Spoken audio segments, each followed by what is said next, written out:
And good day. Today we're having a look at this, a white box with a picture on it. It looks like a standard Fimi X8 SE. Nothing exciting. Let's turn the box on the other side. And there it is. It's the Fimi X8 SE 2020. It's the brand new version. This is the one I've been waiting for. I'm really excited about this. The box hasn't been opened yet. I've still got the adapter, the Australian adapter, stuck on the top here. So I'll get a knife on it. We'll cut this open, see what's inside. We've got to break the seal, of course. So, funny enough, I have a knife handy. Let's get into it. Get that off. And it looks like we have to break the seal there. So, there we go. Seal is now broken. And for the first time, we can see what's in the box. And what I will do, obviously, is take everything out as usual. We've got, what do we got here? That's safety instructions, it looks like. That one is quick start manual. We'll have a look at them in a few minutes. Whatever that is, that's a bit of packaging. It looks like it's dropped out. We've got something stuck on the top here. Again, it's just a bit of info showing you what's in the box. A bit hard to see, maybe if I pull it down a bit. There you go. So you've got this thing stuck on the top of the box. We'll pull this out. This is the controller. I'll go into this in depth a little bit later. We're just having a quick look to see what comes in the box itself. We've got a few little plugs, obviously for different phones and tablets and God knows what. We've got a little charging device down here. And we've got a standard plug on it. It looks like this is just a, I don't know what that is, a European or God knows what, general plug, which plugs into anything. And that's the almighty charger. Pop it aside. It looks like we got some propellers, which is handy. Put that aside. And we've got to try and get this out. There we go. The quad itself. I'll rearrange all this on the table so we can get a good look at it in a few seconds.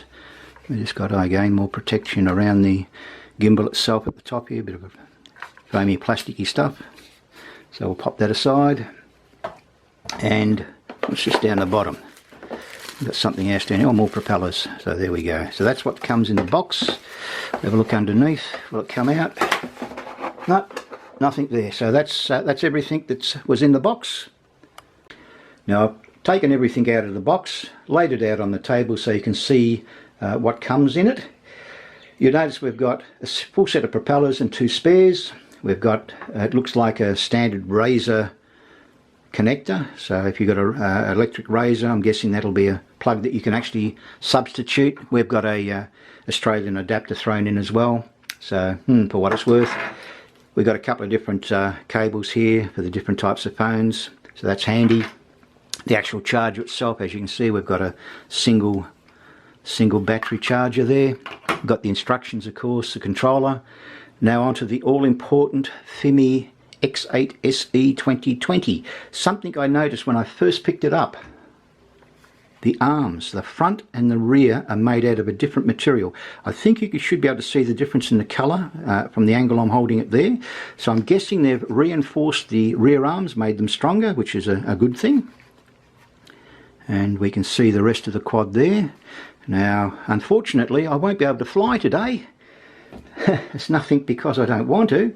It's because the weather is a little bit... I'll just tap that to give you an idea. We're looking at, was it ground speed of 33 kilometres an hour and up to 42 kilometre an hour wind speed at height. So, yeah, gusts on the ground of 43 kilometres an hour. So that's the end of it. No flying today. So what I'll do is we'll get into more in depth into the actual quad itself. We'll do some configurations. I'll read the instructions, obviously, and see if there's any anomalies in there that are worth looking at.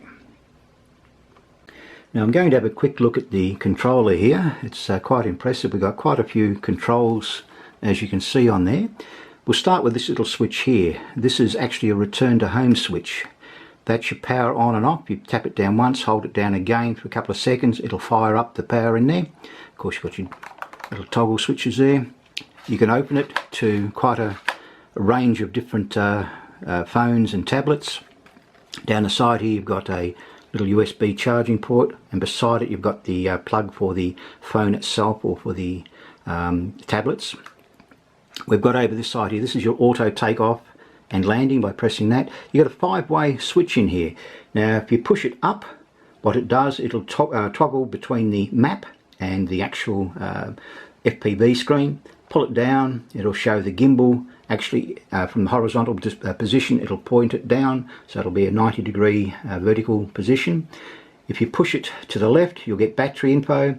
If you push it to the right, it does a self-check, and if you press the center, it does a media library. Now this little switch is programmable, so if you don't like that order, you can change it to whatever you like.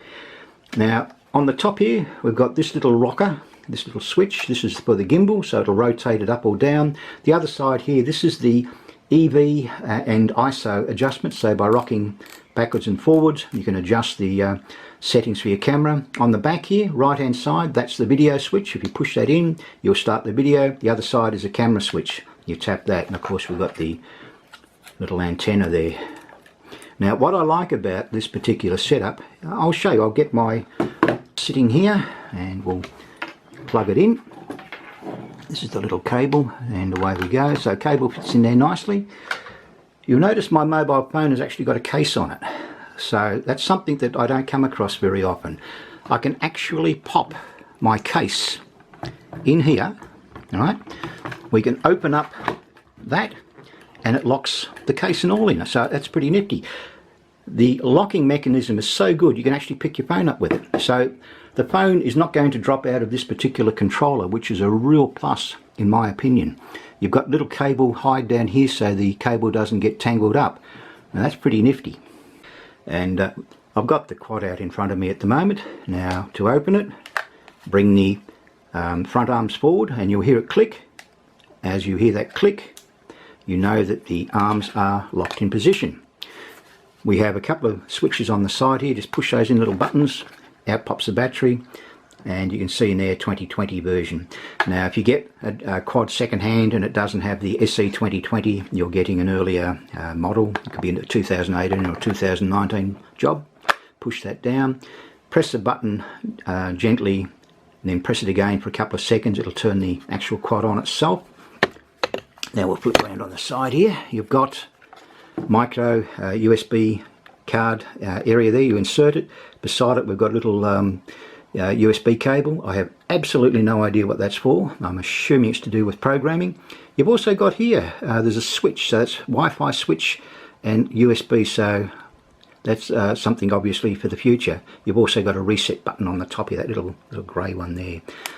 So that's basically that. The actual propellers themselves, I don't know if we can see that, but you've got a couple of lines on these, and on the actual quad itself you'll notice there's a line on there, so obviously the line ones go and align with the line.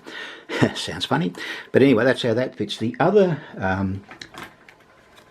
propeller doesn't have that mark, so if we turn to here you'll notice that that doesn't have the mark, so obviously this one goes in here. So again, there's really no excuse for putting the propellers on back to front. I've decided to open up the little instruction manual here, and we'll have a quick look through it. This is all the bits and pieces that are in the manual itself. You can pause it at any time and have a bit of a look if you like. I'll just basically flip through it fairly fast, as most people don't read instructions. I personally do. It's amazing what you find in here sometimes. So we'll just keep going.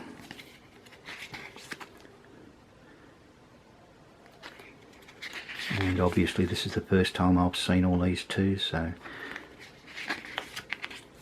I haven't read anything yet. I'm just basically opening the pages and looking through the camera lens, and we're up to the last page right now. That's all there is in that. We've got the quick flight, which is over here. Where are we? Safety instructions. Oh, okay, it's a folding thing here. Okay, I'm going to have to oh no, we should be able to do it. I'll scroll through it. You can have a bit of a look again. Pause at any time you feel like it. A bit of information in there. I'm not certain what's on the other side. Okay, a bit of info over here as well.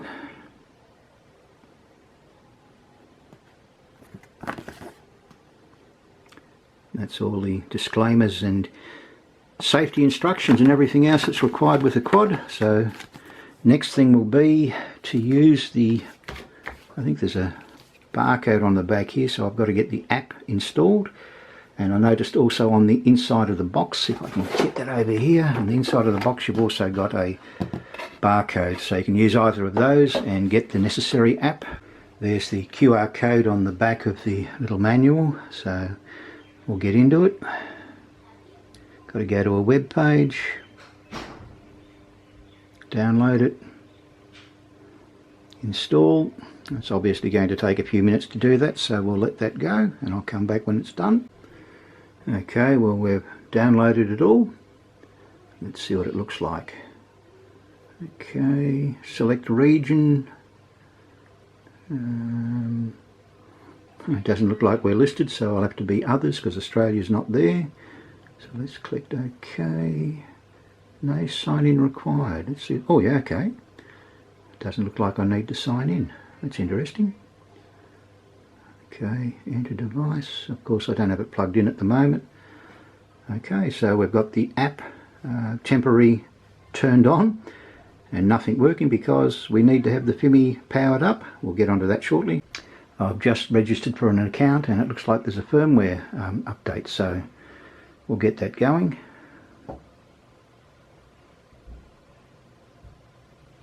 And it looks like there's another update, so let's do the update.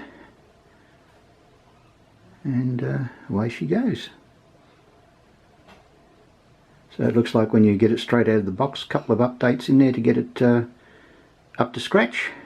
So we'll do all these and check it out later and hopefully get it flying.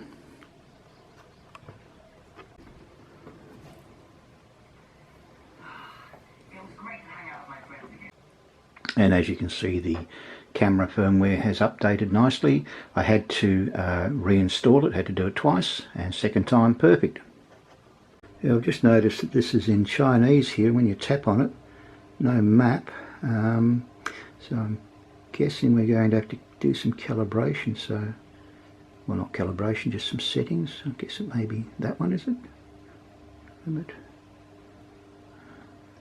Oh, okay, so we've got some fancy icons.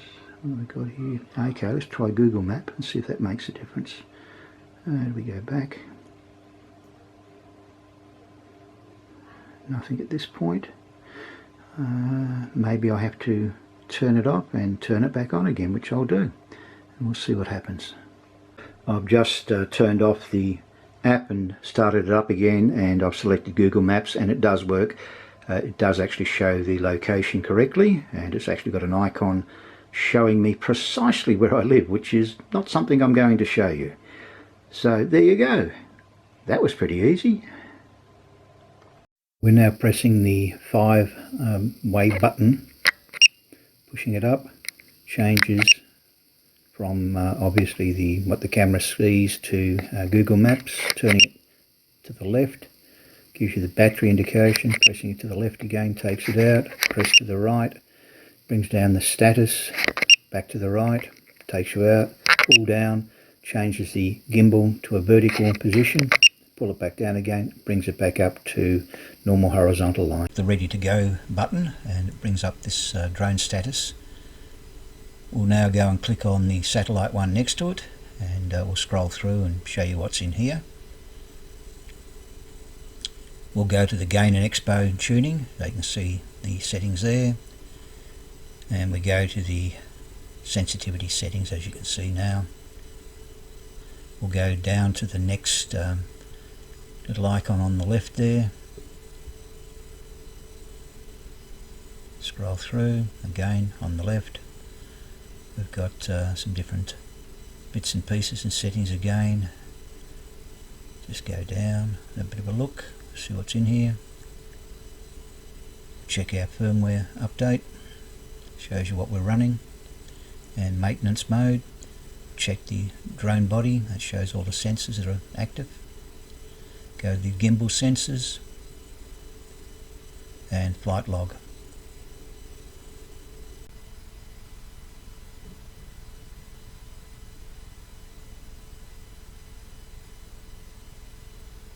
I'll go over and click on the settings button in the top right hand corner. We'll get a different set of menus up. We'll have a look through them.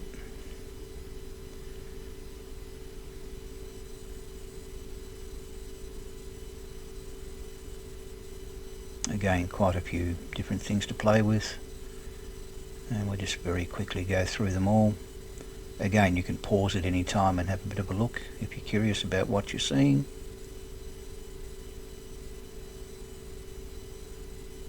And some of the menus actually repeat themselves. Now we'll have a look at the camera settings.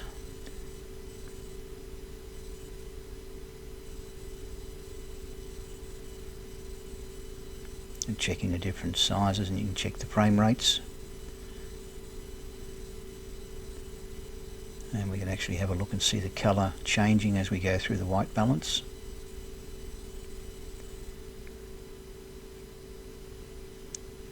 And again, just having a bit of a look, tinker. So we've got quite a bit of control again. Now we just put the grid lines in and diagonal. Now we'll just hit the little switch over there, the camera one, and we're now in camera mode. So again, we've got HDR, landscape, a few other little bits and pieces.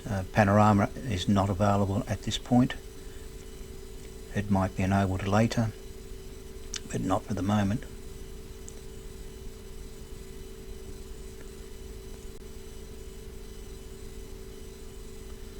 Just checking out the camera. There's different settings.